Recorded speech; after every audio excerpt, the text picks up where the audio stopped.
स्मरणीय ऋषिगण, महान राजन और वीर राजकुमारों, अब स्वयंवर आरंभ होने जा रहा है। कुलीन वंश, निष्कलंक और यश वाला वो पराक्रमी धनुर्धर जो ऊपर घूमती मछली की आंख का प्रतिबिंब नीचे तेल के कुंड में देखकर तुणीर में रखे 5 बाणों से एक साथ मछली की आंख का भेदन करेगा। मेरी बहन द्रौपदी उसी के गले में वरमाला पहनाएगी।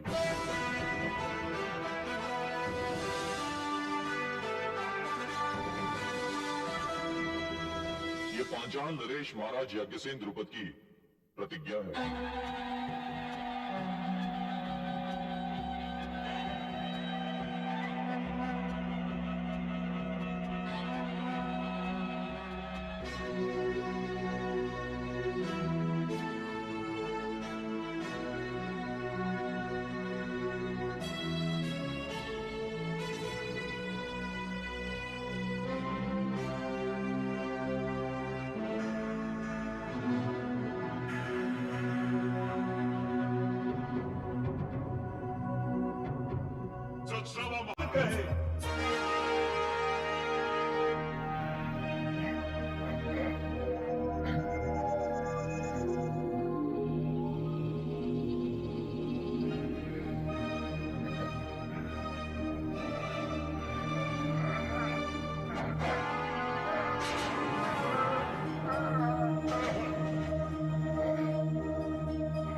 भगति विराट सम रट बृहदत्त पुत्र मथुरा विजेता बन चाहूं दिश छाए यादवों के काल बन अंधड़ कराल जाने कितने ही शत्रु दल मार के गिराए हैं झुकत पहाड़ जब चलत दहाड़ पीछे हट जावे बाण चक्रवर्ती जहाँ जाए है लेके आन बान बन के अतिथि महान इस गौरव सभा में नृप जरासंध आए हैं गौरव सभा में नृप जरासंध आए हैं गौरव सभा में नृप जरासंध आए हैं।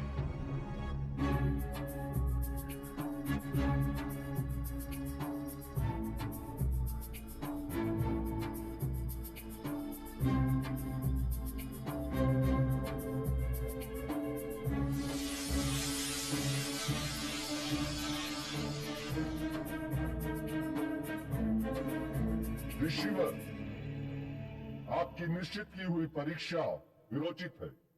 मगध सम्राट, क्या आप इस प्रतियोगिता में भाग लेना चाहते हैं?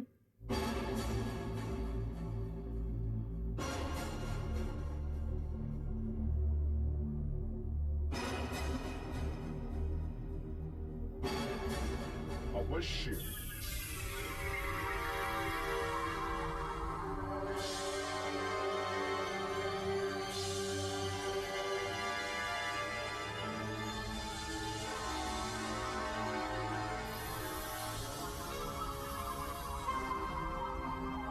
अवश्य भाग लेता यदि द्रौपदी मेरी आयु के अनुकूल होती।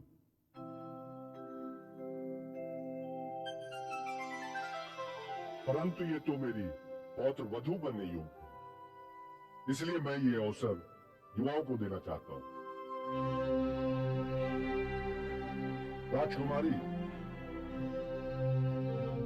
मैं तुम्हें आशीर्वाद देता हूं। आर्यावर्त का सर्वश्रेष्ठ धनुर्धारी पति के रूप में तुम्हें प्राप्त।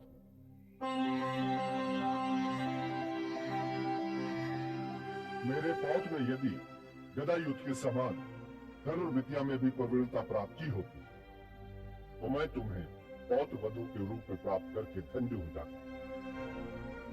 परंतु मैं संधि केवल गदा युद्ध में ही प्रवीण है तथा मैं इस प्रतियोगिता में भाग न लेकर अपने पुत्र और पौत्र को लेकर मगध के लिए प्रस्थान करता हूं।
ये है राजकुमार हस्तिनापुर दुर्योधन।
छोटे, इसने तो धनुष उठा लिया।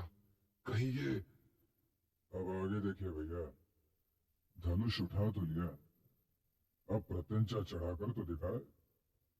देखते नहीं धनुष का तनाव।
अंजी,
अंग राजकर्ण,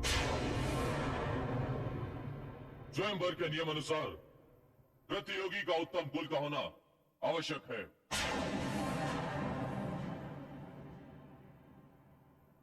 मैं सूत पुत्र का वरण नहीं करूंगी।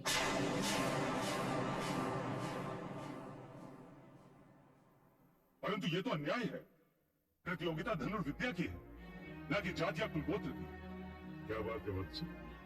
क्या समस्या है? समस्या आज की नहीं, सहस्रों वर्ष पुरानी है ऋषि। इस समस्या का बीज महाराज मनु को गए थे। यदि इस प्रतियोगिता में केवल कुलीन व्यक्ति ही सम्मिलित हो सकता था, तो इसका उल्लेख निमंत्रण पत्र में होना चाहिए था, परंतु ऐसा नहीं था। इसलिए अंगराज कर्ण को इस प्रतियोगिता में भाग लेने के अधिकार से वंचित करना न केवल अन्यायपूर्ण है, बल्कि इनका अपमान है। ये सत्य है एकलव्य कि निमंत्रण पत्र में कुलीनता का कोई उल्लेख नहीं था, किंतु उसमें धनुर्विद्या की कसौटी का भी कोई उल्लेख नहीं था। परंतु सबने कसौटी को बिना सच्चाई स्वीकार किया, फिर कुलीनता का प्रतिबंध क्यों नहीं स्वीकार किया जा सकता? आपका तर्क उसी शास्त्र का तर्क है जिसके अनुसार निम्न वर्ग के व्यक्ति को सेवा के अतिरिक्त कोई अधिकार प्राप्त नहीं है। एकलव्य, मैं तुमसे पूरी तरह से सहमत हूं, परंतु ये स्वयंवर है और स्वयंवर का अर्थ है स्वतंत्रता, और वो स्वतंत्रता द्रौपदी का अधिकार है। मैं किसी भी जाति को एक दूसरे से हीन नहीं मानता हूं, परंतु स्पर्धा केवल कुलीन जातियों के लिए हो या सभी जातियों के लिए खुली हो, इसका निर्णय न तुम ले सकते हो न मैं। यह अधिकार केवल पांचाल नरेश का है, जिसका उपयोग उन्होंने किया। यदि मान लो स्वयंवर में एक से अधिक विजेता हो, तो क्या द्रौपदी उन सभी से विवाह करने के लिए विवश हो जाएगी? कदापि नहीं। उनमें से भी वो जिसे चाहे चुन सकती है, और यदि कोई भी विजयी न हो, तब भी वो जिसे चाहे चुन सकती है। द्रौपदी के चुनाव को कोई चुनौती नहीं दे सकता है। यही स्वयंवर की परंपरा है। यदि द्रौपदी ने कहा कि वो सूत पुत्र का वर्ण नहीं करेगी, तो उसकी इच्छा का सम्मान करना वहां उपस्थित प्रत्येक व्यक्ति का कर्तव्य है। मेरी ये समझ में नहीं आ रहा कि द्रौपदी की ओर से प्रतिवाद करने का अधिकार वासुदेव कृष्ण को किसने दिया?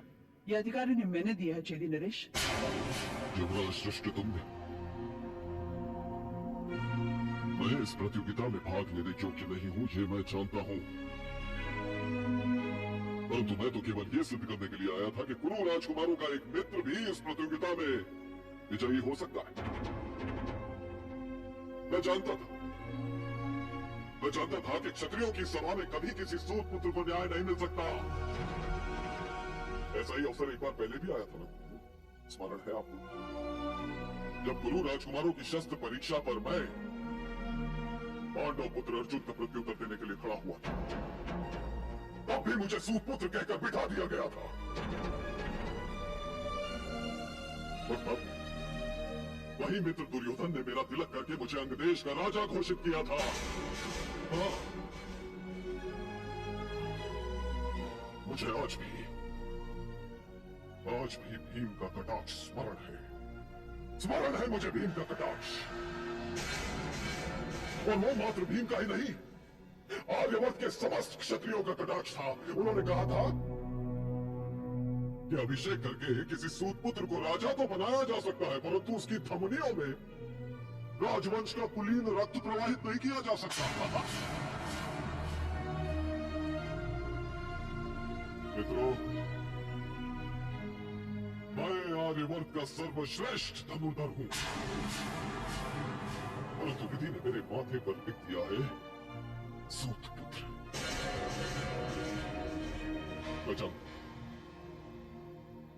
मैं जानता था कि मुझे इस प्रतियोगिता में भाग नहीं लेने दिया जाएगा, परंतु समाज को, इसके पाखंड को, इसकी झूठी नैतिकता के वस्त्र उतारकर इसके सामने ही नग्न करना चाहता था कि देख लो आर्यवर्त के क्षत्रियों, तुम्हारे समाज में किसी व्यक्ति का सम्मान उसके गुणों से नहीं, उसके जन्म से है, जन्म से। और तुम्हारा यही अपराध एक दिन पूरे आर्यवर्त को खंड खंड करके रख देगा।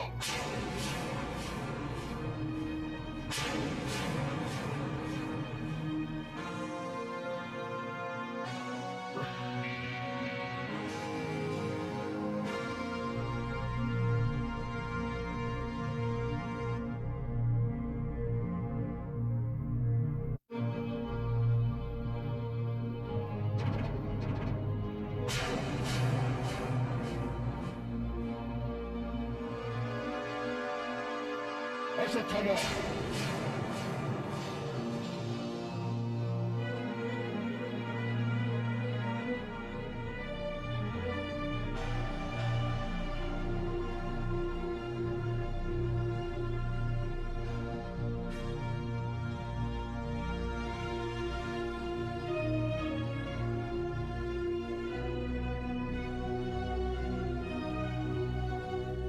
आश्चर्य है, आर्यवर्त के श्रेष्ठ से श्रेष्ठ धनुर्धर यहां उपस्थित हैं, परंतु कोई भी सफल नहीं हो सका। क्या मेरी पुत्री अविवाहित रह जाएगी?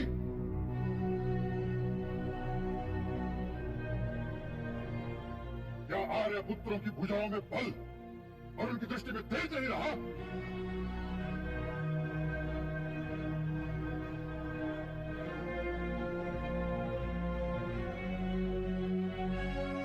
पिताश्री ने इस सभा से एक प्रश्न किया है, क्या आर्यव्रत की धरती वीरों से रिक्त हो गई है? वे उत्तर की प्रतीक्षा कर रहे हैं।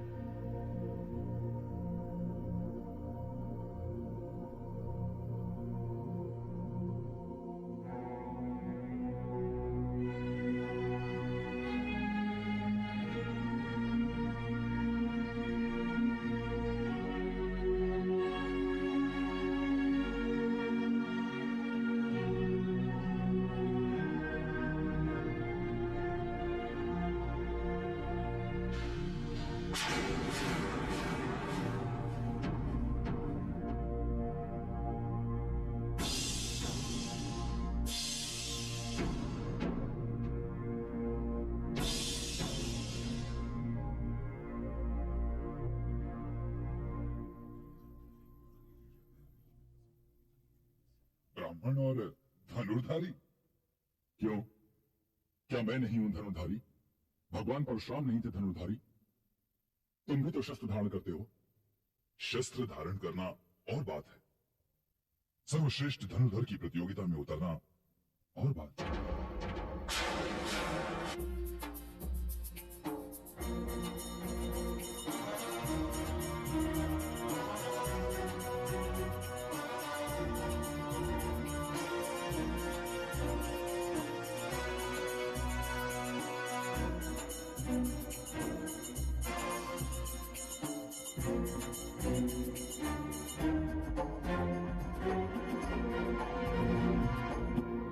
कौन हो युवक? आपके प्रश्न का उत्तर राजन। मेरा प्रणाम स्वीकार करो ब्राह्मण युवक। आपका कल्याण हो। मैं आपसे प्रतियोगिता में सम्मिलित होने की आज्ञा चाहता हूं। ब्राह्मण देव, यदि आप प्रतियोगिता में भाग लेना चाहते हैं तो मैं आपको अनुमति देता हूं। प्रतियोगिता के नियमों के अनुसार आपको अनुमति लेने की आवश्यकता नहीं। कोई भी उत्तम कुल का व्यक्ति प्रतियोगिता में भाग लेने के लिए स्वतंत्र है।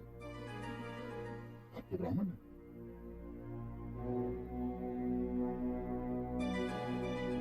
विजयी भव।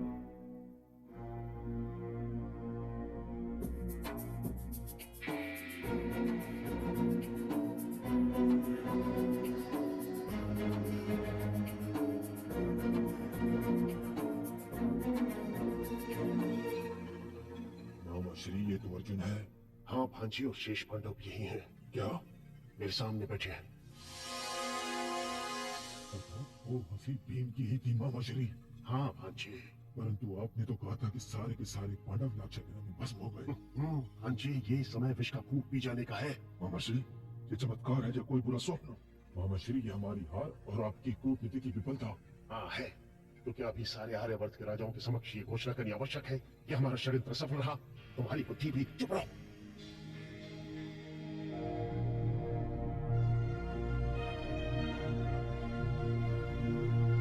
कन्हैया, ये ब्राह्मण युवक कौन है? चेहरे से तो कुछ परिचित सा लगता है। संभव है जहां से युवक उठकर आया है, उसके बगल में जो बैठा है वो भी परिचित सा जान पड़ता है। परिचित सा क्यों?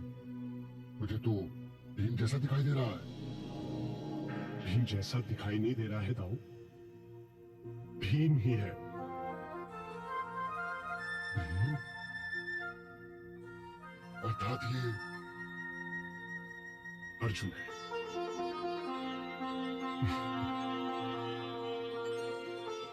तेरी लीला भी कोई समझ नहीं पाया करेगा।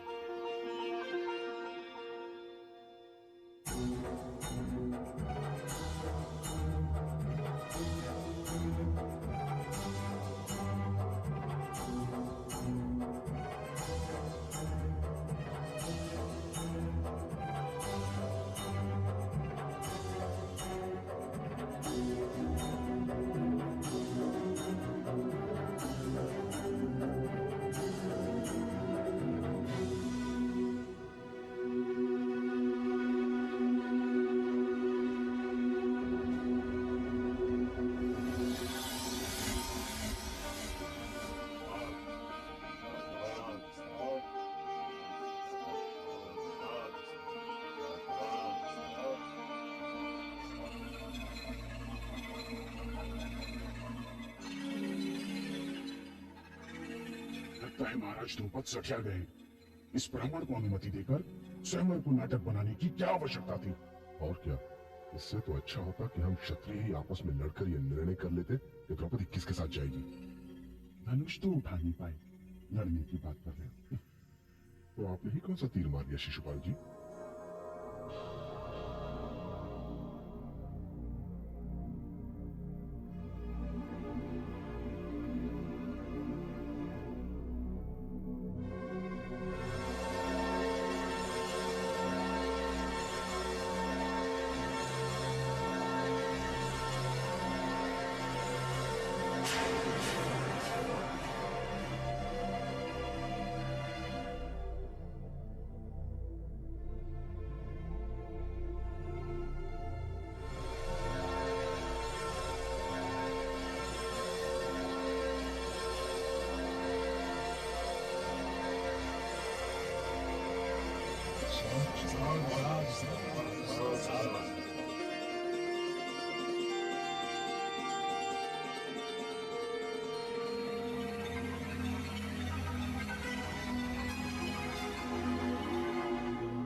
ये हम सत्यों का अपमान है। हाँ जी, क्षत्रिय राजकुमारी किसी भिक्षुक ब्राह्मण को नहीं दी जा सकती।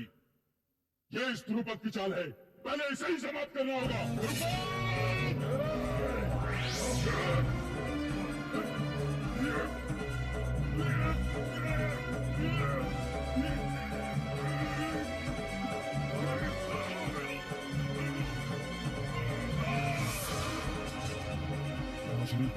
पांडवों पर आक्रमण करने का यही उचित समय है। हम आक्रमण कर लेते हैं। नहीं भांजो, नहीं भांजो, अभी नहीं। बाहर यादव सेना शस्त्रों से लैस खड़ी है। मैंने तो नहीं देखा। मैंने देखा है, तभी तो अपनी बुद्धि से काम ले लिया करो। मामा चलिए, आपने जो बुद्धि का उपयोग किया था उसका परिणाम आपके सामने है। हटिए आप, नहीं भांचना दो, नहीं भांचो, नहीं भांचो, सावधान, सावधान! यदि किसी को अपनी मृत्यु से प्रेम हो तो आगे बढ़े। ये स्वयंवर की पवित्र भूमि है, रक्त बहाकर इसे अपवित्र मत करो। यह धर्म है, स्वयंवर के नियमों को तोड़ने का दुस्साहस मत करो। छोड़िए मामा श्री।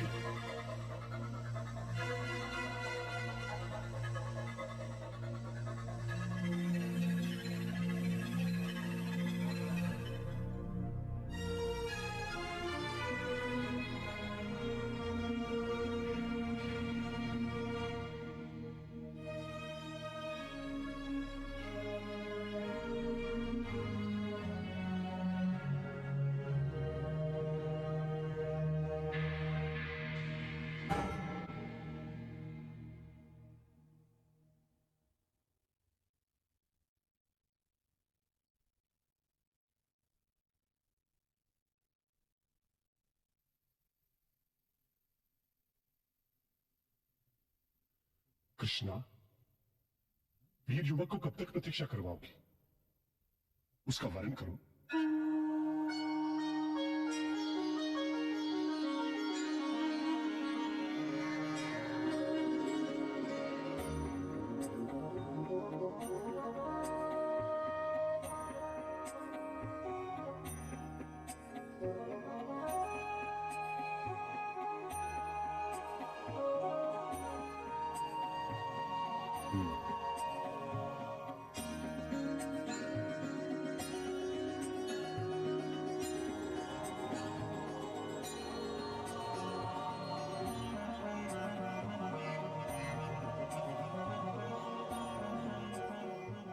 शुभमस्तु, कल्याणमस्तु।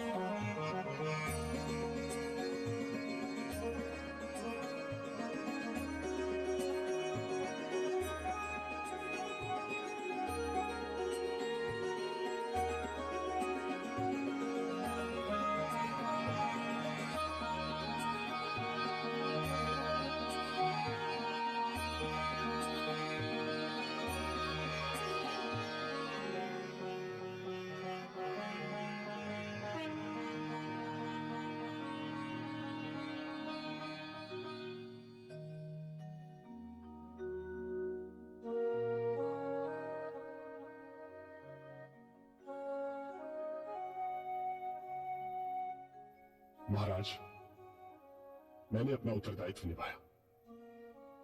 अब मुझे आज्ञा दीजिए, एक आवश्यक कार्य के लिए जाना है। उद्धव।